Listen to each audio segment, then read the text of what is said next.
Welcome to the Daily Message.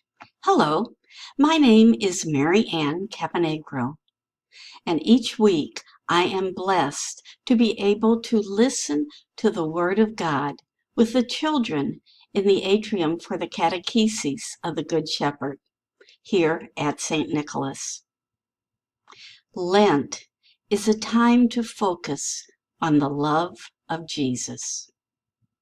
In Matthew 11:25, Jesus says, I give praise to you, Father, Lord of heaven and earth, for although you've hidden these things from the wise and the learned, you have revealed them to the little children.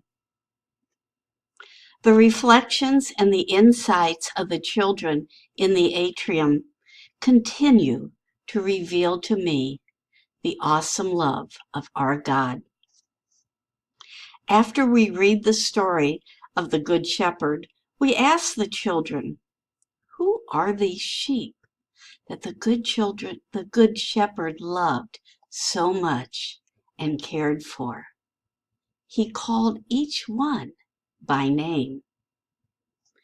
4-year-old Elizabeth's face shone as she said, we are his sheep. The Good Shepherd loves us. He loves all of us.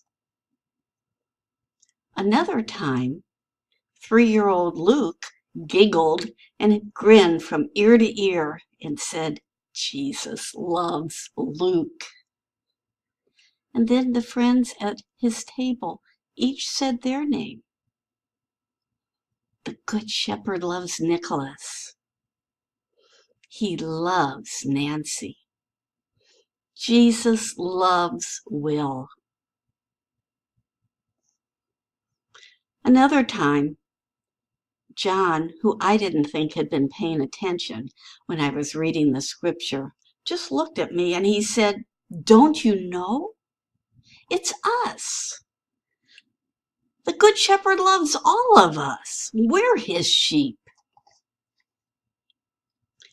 Listening to the parable of the precious pearl, Janie reflected,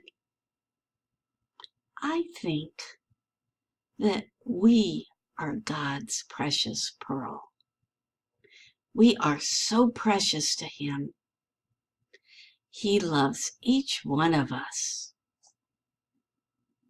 Henry heard the story of the hidden treasure, and he commented, you know, I think we're God's treasure. And then his 4-year-old friend looked at him and said, yeah, and I think God wants us to be good treasures. The small children accept God's unconditional love without hesitation.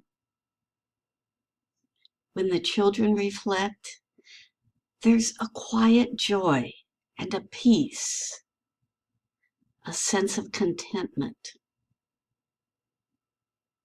The Bible tells us, and a little child shall lead them. Certainly, the little children have led me. Thank you for letting me share my stories, and God bless.